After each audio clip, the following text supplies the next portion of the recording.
Good afternoon and welcome to Armada Tidal. I'm your host, Kream, and that was Kream the cat. He is trying to figure out where to sleep today because I'm talking about a Titan class figure. Yeah, so there's stuff all over the place, and he's figured it out. Did you knock something off my table? You better not have. No, good. That's a good cat. He's on like the very edge of the table, so he may randomly fall off mid-video. And I hope he doesn't take the tablecloth with him when he does. Yeah, because who's a clumsy guy? Who's a clumsy guy? You're a clumsy guy. Okay, so today I've been trying to figure out, like, what was I going to do first? I have the Fortnite motorboat, and I have tidal waves, so I figured this week would be the week of boats. Yeah, it's watercraft week. Oh, right. I think that's a great way to end the last week of July, and the first week of August is with a watercraft week. It just, I don't know, it kind of worked. So today I'm going to go over the tidal wave and talk to you about how to get your tidal wave assembled once you get them in the mail, or pick them up from the store if you're visually impaired like me. And it means the instruction manual doesn't mean a damn thing to you. Nothing at all. You just look at that and go, wow, this is some nice paper. So, and I mean, they don't even really print it on the nicest of papers either. It'd be nice if they gave us some parchment or something, you know? Kind of like Lego with a little booklet. That stuff's awesome. I love Lego's little booklets. So today's video will be going over how to make him into the Dark Fleet and talking about the Dark Fleet. So tomorrow, and if we have time, we'll get into the Dark Fleet Super Mode. Yeah, because this guy's got a Dark Fleet Super Mode. And I mean, it was Armada. Everything had a Super Mode at some point. And I guess his was Dark Fleet Super Mode. So when you get your tidal wave in the mail, you will get a center section that has the legs deployed underneath. Well, kind of deployed, the tops of the ships, and the ends of the ships folded over on each side. You will also be getting, let me set that off to the side. You can find his head. The guns are not going to be put there. They're going to actually come separately, but I went ahead and put all the guns down because I like the guns. And then you're going to be getting 2 arms, 1, 2, and they are definitely something. They remind me a lot of Motormaster. Whenever we got the Commander Class Motormaster, how you just got some of these pieces. It actually feels very, the plastic for this guy and the Motormaster, very similar. I think it's actually the same plastic. It is wild how close this feels to Motormaster. And I'm going to bring Motormaster out at some point when we're doing this, but you're going to get 2 of these guys. And finally, we're going to set these 2 up there. Let's stop for them. Boom and boom. Okay, we'll go knocking things over there. Okay, and finally, you're going to get these 2 guys. The heaviest 2 of the bunch, and they're the legs. So first off, I forgot to untransform something I had transformed, so let's go ahead and do that real quick to showcase it. Pull this right out. There we are. Okay, so when you get this guy in the mail, he's going to have a leg deployed. Now his leg is actually going to look very similar to what I have here, which is just a very wide, straight plane with a thigh hanging out the end, like a little handle. It's like a little Minecraft sword in a way. Hey, Kream, I'm gonna hit you with it. No, I like it too much to hit him. Okay, so that's the pieces. Now I have the leg put away for this one, so I'll explain to you how to put the leg away as we talk about how to assemble the Dark Fleet. So what you want to do is feel on the side on this leg portion here, and oh yeah, this is something that's not there whenever we get it, so we go ahead and put that back. Okay, so we'll talk about that piece in a second. I'm not even going to mention it to you if you're blind. You're gonna have to wait just a minute. We're getting it set up. We're getting it set up. Okay, so just hold on. What's going on? Why are you being a butt? Get butt. There it goes. Okay, all right. So coming over here, I've got 2 little nubbins on top because this thing came with these nubbins, which we're going to talk about when we talk accessories. But they're little bitty nubbins, and I do not like them because they are difficult to grab. They're way too smooth around the edges. I had to actually get out a pair of pliers to grab one of them out of a siege port I put it in because I put it in the wrong place.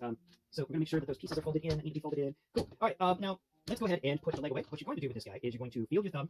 There is a hinge for the top of this vehicle on the side of this leg that also has this crazy pontoon hanging out there. So you're going to pull this piece up, and you're going to reveal a giant hollow section, which has actually got texture in there, by the way. I wasn't expecting that, but I appreciate extra texture when we get extra texture. That's always a must-have in my opinion. So there's some really fun textures in there. It's not much, but they put something there, which surprised me. So anyway, we're going to talk about how much texture's on these thighs because I love you textured thighs. So let's go ahead and roll this guy in. Now my knees seem to be okay. The spring doesn't seem to be destroying anything, but be aware. Markiplier mentioned that the hips here, not the hips, the knee joint could actually break because they put in a very powerful spring there. So be aware of that and make sure that you take proper precautions. Okay, now watch Go's video if you need to know how to disassemble it. I don't know how to do that. Okay, he used a lot of visual describers. So now that you've gotten both of your hips folded into the legs and made these things just simple, we're going to find the sides of them that don't have the pontoons, and we're going to line them up and put them together. And this is the weakest joint, the weakest connection point of this entire figure, and I do not like it. I do not like it. Sam, I do not like it. I do not like it when it's in here. Let's see. Okay, something's wrong. No, that's all folded in properly. That just needed to be edged in there just a bit more. Yeah, this guy's really stupid. This one is. So, and it's annoying. It's like, you use all these darn siege pegs and stuff like that, and folding out siege ports and things like that. We saw that with Victory Saber, where there was actually a fold, you could fold out connector points to make the connection for Victory Leo stronger. I don't even know why I looked over there to figure out what it was called. It was like I could see them. And it's just weird body habits, you can't help but look in the direction of the thing you're thinking about. If I thought about Deathsaurus, I just did it. I thought about Deathsaurus and I looked over towards where the Deathsaurus is on my right-hand side. It's weird. I know, it's weird. It's just weird habits, muscle memory stuff. Okay, so this is supposed to be, when you combine these together, you get a landing craft. And this landing craft's got a big flat area on top. I honestly thought this was the aircraft carrier at first because of the way it's shaped. And I'll talk about some missed opportunities with this because we're just going to build and review as we build and review. So he's got little winglets on each side. I don't know why. I guess you could fold them out a bit and make him into a spaceship or something. I don't get the wings on the sides. I don't get those at all. I just fold them up because they just don't make any sense. The wings don't make any sense. Everything else kind of makes sense, but the little winglets don't.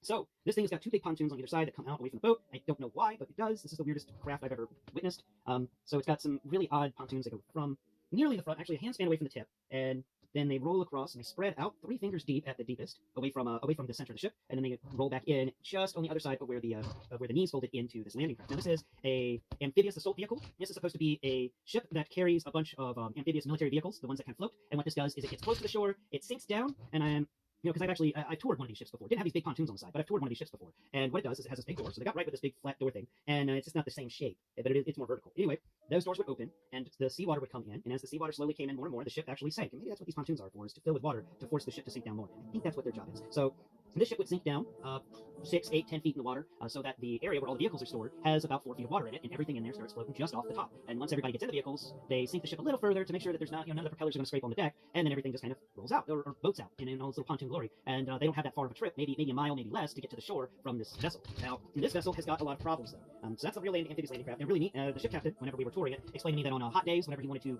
treat his crew to a nice day, and they weren't doing anything important, and the sea was the right temperature, he'd actually request that all the vehicles be pushed to the sides and to the furthest back of the big area in the middle, and lock them down. And then they'd sink the ship about 6, 7 feet in the water, and everyone would just go in and start swimming. They'd raise it up to be about 5 feet so everyone can play water polo and stuff like that. And I was like, wow, that's actually kind of fun. You can just sink the ship whenever you want to have a pool day. And yeah, whenever the captain felt like having a pool day, that's what they did. And he said they bring out grills and they grill them because he was like, yeah, everything's flooded right now. It isn't like they were going to cause a fire.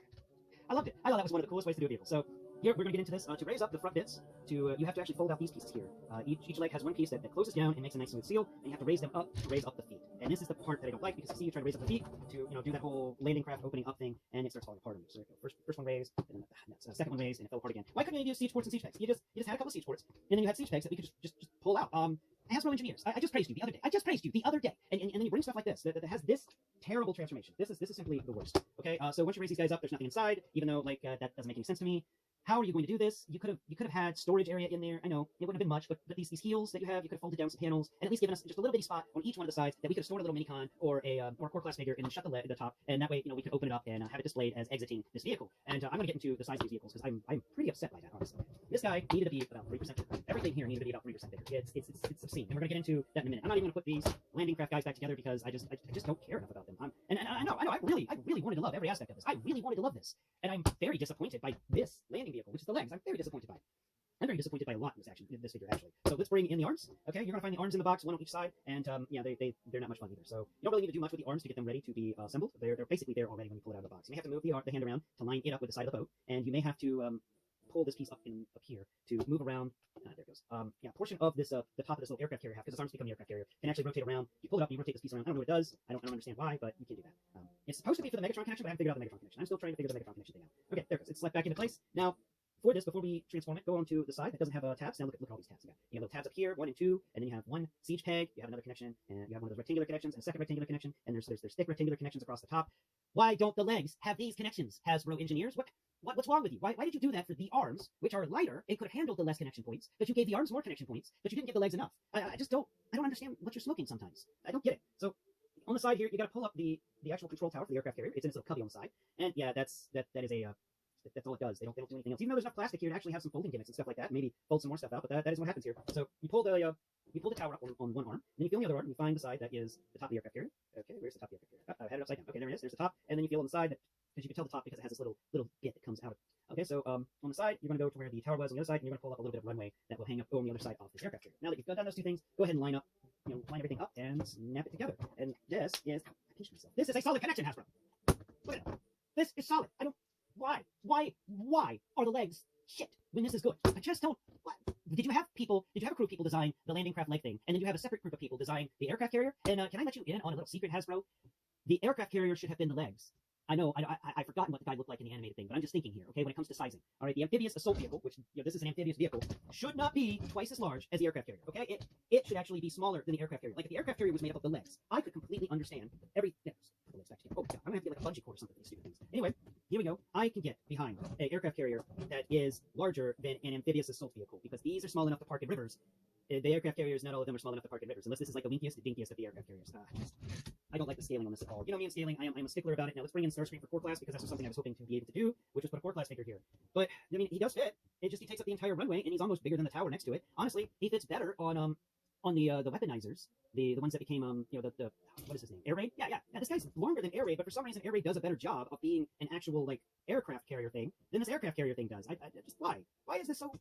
Why? There's so many whys here when it comes to scaling. I do not like the scaling of this at all. I do not like it. I do wish that the aircraft carrier had been the legs. Oh, I lost it in Norway. I wish the aircraft carrier had been the legs, so we could have gotten just a slightly bigger aircraft carrier, or just make it a slightly bigger. You could just done it slightly differently. This is the smallest Titan class figure, even though he weighs a bunch. He is not very big, and compared to things like Black Zarek, Scorponok, like this guy just sucks. And when it comes to these vehicle modes, this thing sucks. This aircraft carrier is too small. I do not like it. I do not like the landing craft either. It's such a shame too, because I wanted to love this. I wanted to love Tidal Wave. Now let's bring out the last bit that we have to talk about today. We'll talk about other things later, but today we're building Black Fleet, of course. You will be getting the core of his body. I put these 4 guns on top. They are the battleship guns. I thought they would be stacked differently. I didn't realize we'd be getting 2 on each side. So there's 2 barrel guns on each side for a maximum of 8 barrels, and it's just weird that that's the case. And now let's go ahead and transform this guy. So first off, what you want to do is you want to rotate his head. There we are. Rotate his head 180 degrees, and once you rotated his head so that his face is facing ground, I know I usually do it the other way. You're going to come over here and always do this first. Always do this first with this core, because this guy's got a few connections and they can break if you're not careful. That's what Perspective told me, so I'm careful. Yeah, watch Perspective's video on this as well. He did a good job. So once you peel up the bottom skirt area in the top of this chest thing, it's going to wiggle back and forth like a seesaw. You can actually pull that up on this giant hinge. Kind of wild how big and bulky this hinge is when it doesn't really need to be this big and bulky. Also, why does this thing wiggle like this? It's so weird that this rocks back and forth when it actually doesn't really need to for this transfer hinge. It's odd. It's odd. But you want to go ahead and rotate it 180 degrees, and then you're going to push that giant thick bar hinge back into its socket, which, before we do that, what in the world? They textured everything inside of here. This is wild. I don't even know, like, you can't even see any of this texture. None of this is ever visible, and they went ahead and textured the inside of this area where the bar hinge comes out. Like, why did they do that? I love it. I love it. Without a doubt, I love it. But I think you could have left that untextured, and took a little bit of that money you spent on that, and actually put it towards making this thing about 3% bigger. I appreciate the textures. I really do. But come on, sometimes we want accuracy over texture, So let's go ahead and actually, before we plug this guy back in, keep that thing suspended, and let's go ahead and work on these legs real quick, because when you get him, his hip tops are going to be visible, so we're going to go ahead and pull them back. You want to make sure when you're pulling them back that this square hole on the side is facing out. Okay, that's going to be important for Super Destroyer mode or Super Battleship mode. I'm going to call it Yamamoto mode. Yeah, Yamamoto mode. Okay, there it goes. It's in place. Now we got to do the next one. Let's go ahead and fold out this corner, the shoulder bits or the arm things, because I don't want them getting in the way. Should have done that a minute ago. Do that before you do this, but definitely raise up the core area of him on the bar hinge before doing any of this to ensure you don't accidentally screw up any of those connections. Now let's go ahead and rotate up. Get that hip. Sometimes the end of this hip will rotate the wrong way because the rotation for the thigh rotation is actually included just below the hip. So you got to be careful with this piece. It will rotate out of the way sometimes as you're trying to fold it up. Once you get that in place, you can then go ahead and lower this down slightly, but no, click it into place yet. Come up here to the front. And these things that we moved are going to be the fronts of the boat because it's a double-keeled battleship. So we're going to rotate that up forwards. We're going to rotate this one forwards, and there we have it, the double-keeled battleship. I don't understand why it's double-keeled. Maybe that was in Armada. I don't know, but I do know that it would have been neat to actually have a full keeled ship that each half folded down to make the side, and then when it folded up, you actually completed the keel. Which, if you don't know, keel means this point that runs down into the water that the entire boat sits on. So this is a double-keeled hull. So let's go ahead and fold down this piece again. And now that it's folded down, and it did it automatically up here. Where's your where's the head? Where did I put? Oh yeah, the head's over here. Okay, so when you're folding this portion of the top of this battleship down, remember when I said rotate that head, and I was like, it's kind of stupid, but do it. Yeah, there's a siege port on the back of the head. Yeah, I know they put a siege port on the freaking head. They couldn't put a siege port on the on the legs. I know. I'm as baffled as you. Now, for some reason, my guy's there goes. Okay, and there we are. Yeah, for some reason, my siege port doesn't want to go in to that. It doesn't ever go down deep enough. It's a little weird, but that's connected now. It just doesn't want to connect to the back of the head like it's supposed to, because the head seems to be like a millimeter off or something. I don't know. Hi, Kream. Cat.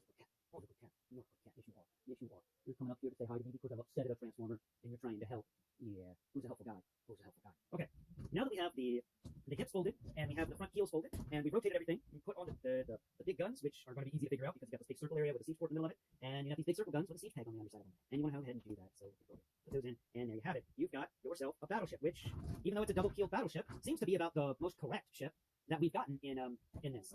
Its scale is very large compared to everything else, but battleships and aircraft carriers are, aircraft carriers are just slightly larger than battleships, and that is a shame that this aircraft carrier is not slightly larger than this battleship. This battleship and this aircraft carrier are very lackluster, okay? Just a little sad about that. Just a smidge. So now that we've explained all this, we've gotten the 3 vehicles together for the Black Fleet. So we put them all together on the little stage here. Okay, so there's the aircraft carrier, there's that. But please, no, don't fall apart.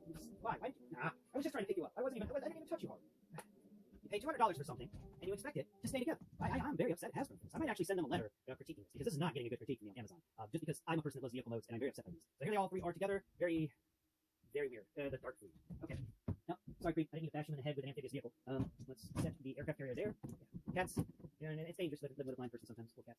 Okay, set that piece over there. Set the battleship here, and let's go ahead and pick up my stage because we're going to need more room. There we go. Stage is put away. There's handy dandy Lego pad. We can actually use that real quick. Oh, hey, there's a minifigure instruction manual that's slipped underneath my. Oh, it's kind of dirty underneath my stage. Oh my. What do you expect though? I work on this table all the time. At least there's not food crumbs. I do keep food out of my work area. I don't like it. All right. That isn't like I can see them and then something will be crawling out my leg, and I don't like that feeling. So we're gonna set the clicker there so it's out of the way. And handy dandy Lego pad. We can go ahead and talk about sizing real quick. Okay, so aircraft carrier here with the handy dandy Lego pad is going to be 32 studs long. There it is. Okay, so it's almost exactly 32 studs long. Height wise, it is. Yeah, that is a terrible height. It is 11 studs tall. And in width wise, it is. There we go. So that's 10, 11, 12, 13, 14, 15, 16. Yeah, so that's 10, 11, 12, 13, 14, 15, 16. Yeah, 16 studs long. Pretty wide. We don't expect it to be that big compared to the other boats. So I'm going to set that one there. And now let's bring out the aircraft, the battleship. Here's Battleship Yamamoto right here. I know, that's not called that, but I like that name. Okay. Now we've got our little pad measurement. So height-wise, I'm going to measure it to the deck, not to any of the, not to the towers it has, because it has 2 central towers. The height to the deck is 11, 12, 13, 14. It's only 14. Yeah, sure enough, the aircraft carrier is slightly taller than it in some places. Now, let's roll this guy. They do roll very nice. I'm going to roll this guy over here. Rolling over here. Rolling, rolling, rolling. All right. Now, let's take a look at this guy. Okay, so width-wise, already, he's more than 16 studs wide. This is the amphibious assault vehicle. Now, height-wise, he is right there. And height-wise, we've got 10, 11, 12, 13 studs tall. And length-wise, he is longer than 32 studs. I give him an estimate of 35, 36 studs. Okay, so that's the measurements for all these guys. Wait, I forgot the length for Battleship. Battleship is... Ooh, Battleship is probably closer to... What is that? That's an extra 4 studs. So 36, 38 studs in length. Let's set the handy dandy Lego pad over here. Off to the side. And now let's explain how to build it into Super Ultra Mega Chicken. Wait, no, my bad. Super Ultra Mega Battleship. Yes. Okay, so pull the keel apart on either side till they come flat, like it's now like a Venus flytrap or there it is. It stands! It's alive! Okay, so then there's a second joint in there. We're going to rotate that second joint. No, not you, the other joint. There it goes. Okay, so we got, I know it's a little difficult because we got a joint on a joint going on there, and but we got to get it to fold outwards and then down to make them look like little legs. Okay, with a wide place. So we're just trying to keep a little leg actually. Yeah, there it goes. Yeah, there we are. Excellent. That was really squeaky too. Squeaky guy. He's a squeaky. All right. Where's my aircraft carrier? Okay, so here's the aircraft carrier. Next step before combining, go ahead and fold the tower in. I like to fold the tower in. Go ahead and fold the little offshoot piece down. Yeah, there's no. You know, it is kind of sad that we don't get a what's it in here? An elevator. That is a shame. That is a real big shame. Let's set this over here and go ahead and split these legs just a bit. It makes me wonder, like, are they going to screw up the Omega Supreme for Armada? I really hope they don't, but I'm kind of thinking they might. Now, let's go ahead and move this piece up to the side. So what we're doing here is we're going to park the aircraft carrier between the two keels off this battleship. And then we just gotta rotate this keel back in. Hey, keel, come on. There it is. Yes. Yes. Come on, just get the keel. There it goes. Are you in? Are you in? Or are you just lying to me? Yay, it's connected. Okay, now we have a battleship with a giant aircraft piece on it. Now we're going to go ahead and do the thing that these legs / amphibious assault vehicle wants to do the most, which is flip them apart. Yeah, they never like to be together anyway. And then feel with your finger, you'll find that there's this little tab that you can pull. Yeah, it's a little rectangular area that's hollow. And when you put pressure in there with your fingertip, you can pull out this little square tab. This is actually the perfect type of tab to be connecting the legs together. But they didn't use that tab because, I don't know, they got the guy to do the designer to do this part had a bachelor's degree instead of a master's in engineering or something. I don't know. Doesn't matter what your grade point average is, so long as you graduate with that engineering degree, you're an engineer. So those two pieces are moved apart, and yeah, I just want you to know, I'm making fun of this engineering part. I do love these engineers. I think they make amazing stuff, but sometimes you just gotta ask yourself, what the hell were you thinking? It reminds me of that guy who built stuff in the Terry Pratchett books. What is his name? Oh, I can't remember right now. He always made the stupidest things. It was. Oh, it's on the edge of my. He had a narration too, and I don't remember, but you will know if you remember the lawn chair that melts in the sun. Things like that, like Bloody Stupid Johnson. That's the name of that engineer. Bloody Stupid Johnson. It feels like Bloody Stupid Johnson made this. Okay, at least when it comes to the design of these boats and how they fit together. I'm connecting something and I'm not telling you about it. I'm sorry. So, you remember whenever I told you about holding those hips up in that square hole in the side of the hip that I wanted you to ensure was facing outside, and I said it'd be important for super mode? This is super mode, and it's important for this mode. All right, once you pulled out this little tab that had the square bit on it, we're gonna bring it in to the side, and I did it on the other side. It's really hard to show on camera, so I'm just gonna explain the process. So you want to park that piece right into that hole, and the little tab on the side will actually, right beside this piece that we pulled out, there's this cut in the plastic, and that cut goes into that tab on the side. Very strong, very good connection. Unlike how the amphibious assault vehicle connects. It's just like, why is this connection so much better? It just confuses me. It just confuses me. So there we go, and it's in place, kind of. You still don't like to connect entirely on those sides because of reasons, I guess. Doesn't make any sense to me, but that is super mode. And it drives back and forth, and how fun is that? It's a pretty big mode. We bring out the handy dandy Lego pad to explain. Boom, we're gonna set it on the aircraft carrier on the front, and it's already one Lego pad, and then we're gonna set it right up there, and we get 2 Lego pads, and then just a bit more, like by, what is that, 4 studs, 5 studs, and 10 studs. So 2 of these together is 64 plus 10, it's 74 studs long. This is a big old battleship. And this is like a Markiplier, said, this is a fun boat. This one is a lot of fun. It's definitely better than just the plain boats, because the plain boats are all the wrong sizes. But when you get into this, it's just something weird and freaky, and it doesn't need to be the correct sizes anymore, because you can be like, it was designed this way or something. Or it's no longer trying to look like modern day vehicles in any way whatsoever. It's just doing its own weird, goofy thing. Did this actually connect over here? No, it did not. That's what's going on there. Come on, you see the thing. Yeah, the aircraft carrier and the battleship don't like connecting to. But that is how to build the Black Fleet and how to get everything together to create the super mode. And what it looks like right out of the box to help you out whenever you're trying to figure all this out. Now tune into my channel tomorrow. We'll be assembling him from super mode into robot mode and talking about that. Because, well, the day after tomorrow, Wednesday, we'll talk about his robot mode. But tomorrow we'll just discuss how to transform him from super mode into robot mode. So please tune in for that. Thank you for joining me and Kream today. And thank you for listening and or watching. I appreciate you all so much. Please go below, hit the like button, share, and subscribe. It goes a long way to helping me raise awareness for the blind and visually impaired. And also, I'd like to hear from you. What do you think about this? Are you as upset with me about how small the aircraft carrier is and how the amphibious assault vehicle doesn't connect properly? Let me know in the comments below. And also, do you enjoy having Kream in the videos? I know Kream enjoys having himself in the videos, but he's a cat. He always enjoys himself.